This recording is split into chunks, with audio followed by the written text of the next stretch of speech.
need kaks segast niitsi. No jah, et see suvine aeg ja ongi kiiretöödega. Meil on osa aru, kiire, aga see on kiire muulakene, sa ei teaks, ei ole ju kunagi piiri.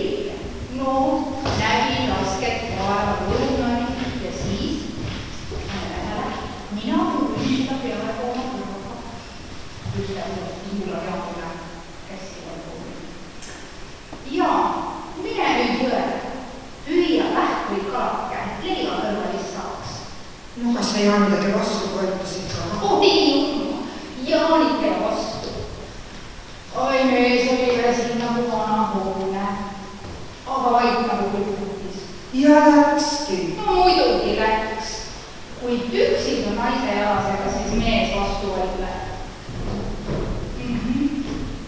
Ja seal jõe ääres reidiski ta selle vähiast nüüd.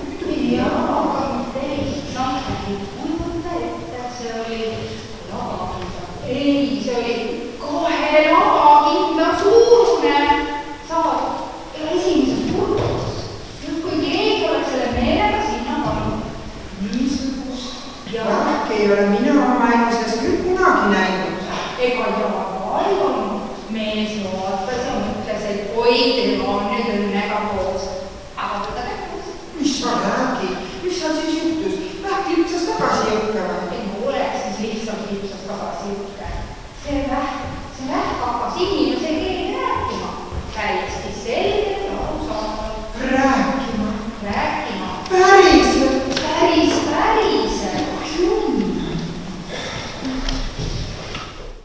Oi Villike, lase mind vabaks. Jäin siin päikese peast tukkuma ja pannud enne tähele, kui su käed mu sõrmedes kinni olid. Lase mind vabaks. Minu 100-aastane lihas ei saa sulle mitte võitsema, see on 50 hundini ja mis sa minu surmast üldse saaksid? Ja peale vaba, ma olen väiks moodatud inimene, kurja võlujõul ja aju lähimening. Ära ma tahaks, kui ma su palvet kuulda võtta ei saa. Ja mina omalt laseksin siin seda maid valda. Mul kuri naine ei oleks, kes mulle haiget teeb, kui ma tühjade kättega peaksin koju tagasi minema ja teadlik unistama, et suure õnne saagi olen käest ära lasknud. Aga sa ei pea ju seda oma naisele rääkima. Kulla Vennike, kui sa mu naise avaldust teaksid, kuidas ta mu hinge tagant kõik saladused välja visub, räägiksid sa teist juttu.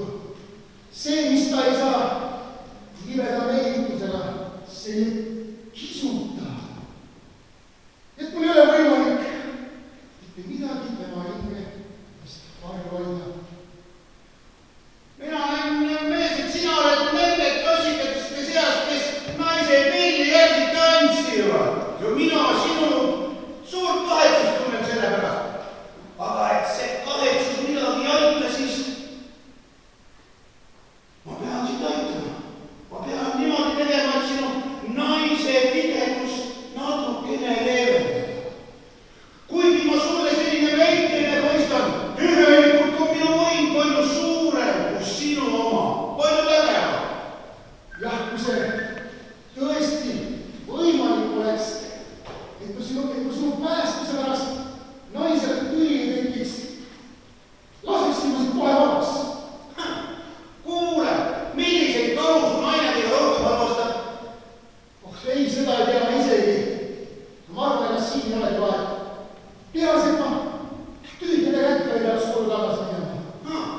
Pane oma see küba või mütsi kalu sinna jõe äärde. Ja kübar kalu täis.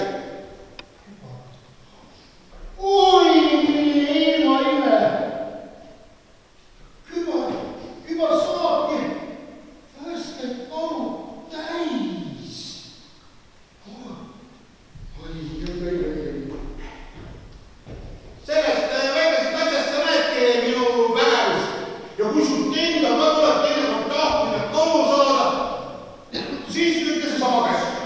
jaa. Ja kui sul mõni muu soovimine peaks ka tulema, siis tule ikka siia jõe äärde ja ütle vähk vennike urkas, must mees kõrkjast ja siis ma tulen, täidan kõik su soovid. Aga vaata, et sa oma naisele sellest ei räägi, sest ega sellest midagi head ei tuleks. Ma luban, et hoian seda saladust nii kaua kui võimalik naise eest. Marju, ole sa tänatud värskete kalade ja lubamise eest.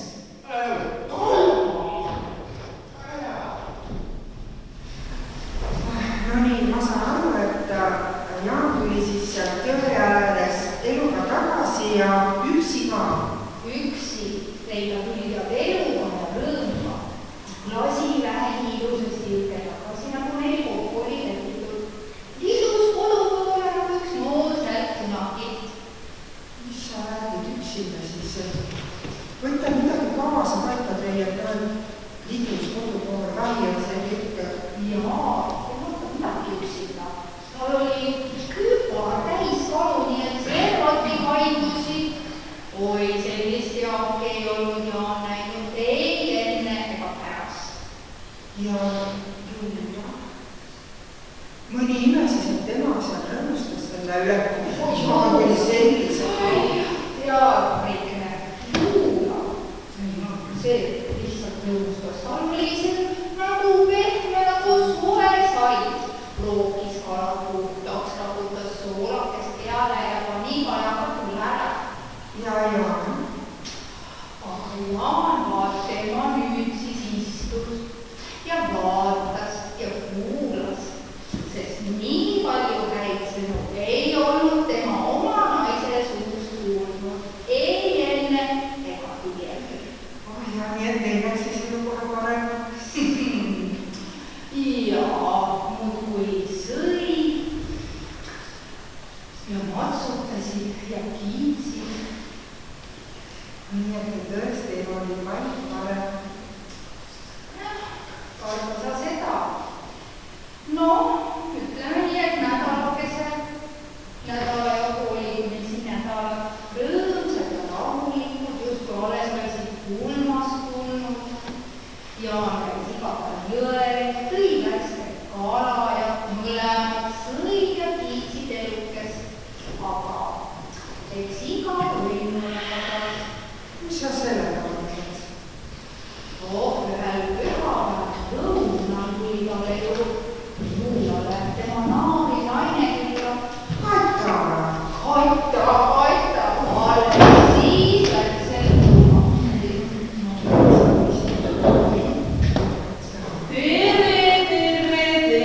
Tere, jõulakene. Mõtlesin läbi astuda pühapäev ikkagi. Mis te siin ja lõhklema ukse peal vastu. Küle alavõetuna, värske nagu näed.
Ja tõesti hea.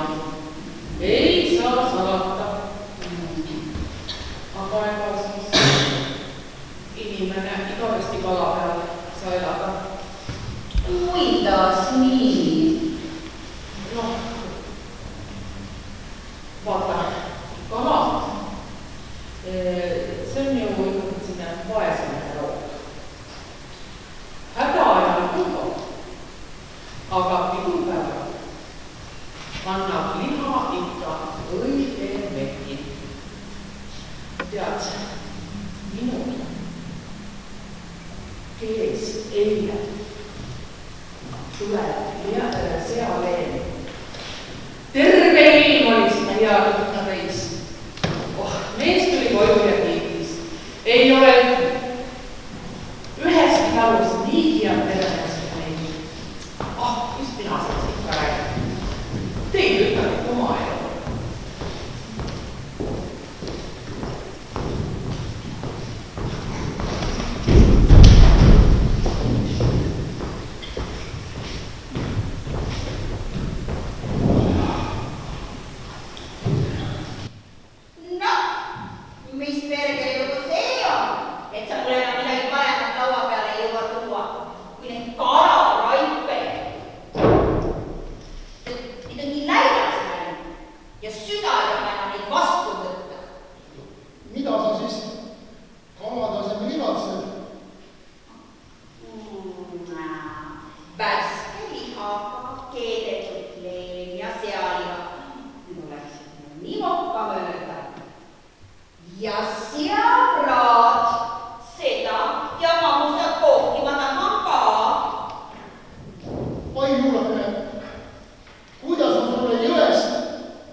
seal jões elab üks vähk.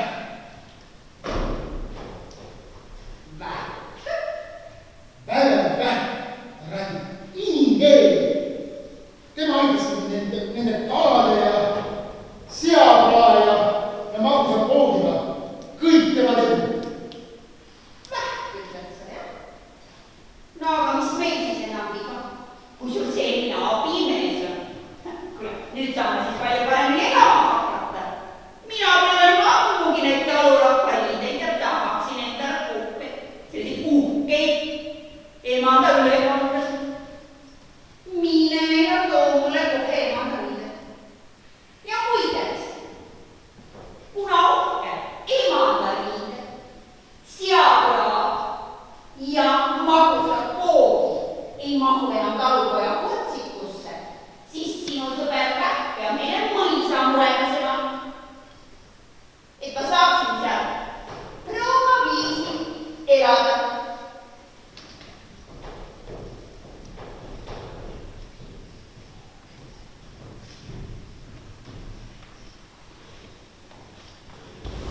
No nüüd see enam küll heaks ei pöördu.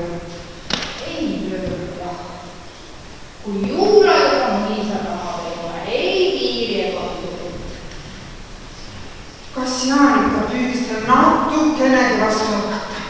Püüdis, mis ta püüdis, aga sa ju tead, juulad, tema ei kuula mitte kedagi. Iga päev aina käisa kordas. Mine jõele, mine küsi, mine too talle uhke proua elu. Nii et mehele ei olnud kodus ka enam rahu. Mitte mingisugust. Nii kui Jaan maha istus, algas üks norimine.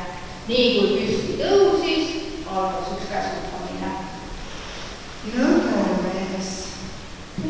Pehme loomuga. Paju. Ja pajutanud paju litsa. Ja siis ühel hommikul läks tema jõe peale. Tead, ta läks nagu inimene, kes enam ei tea, kuhu lihtsalt pöörduda oma viimases mures.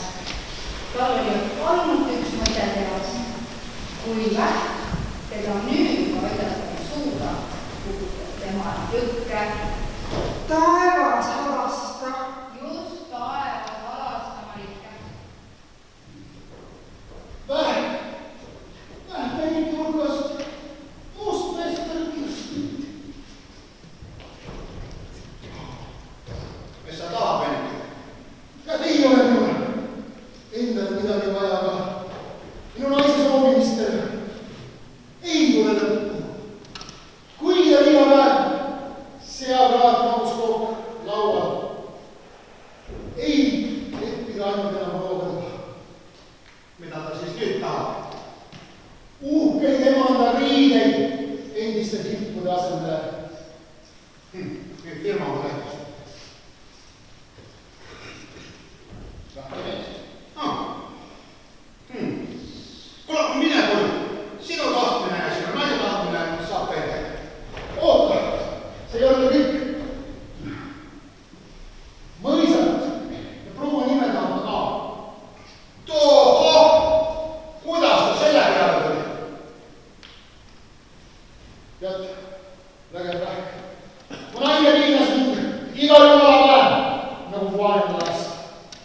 Kuni ma lõpuks pidin talle tunnistama, et sina oled lamstanud kõige selle.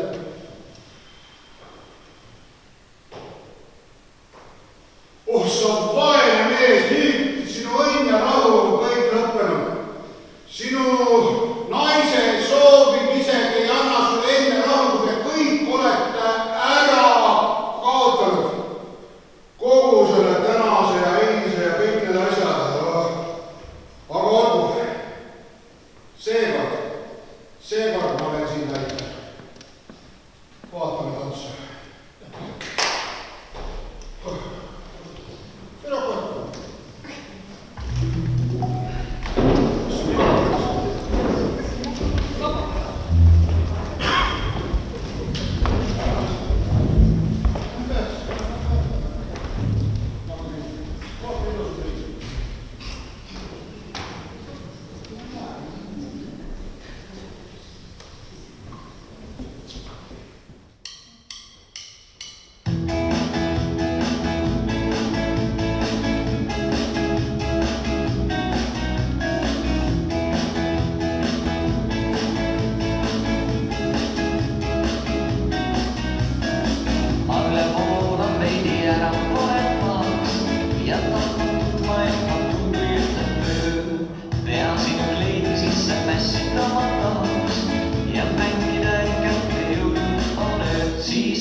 Mida sa siis need peale kuuled oma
ja mõisat ja kuningat ja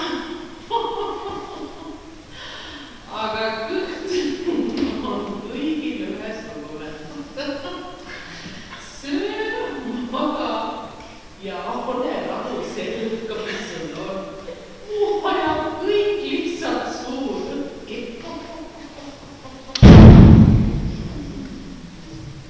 No näed, kus sa kõik lõbus välja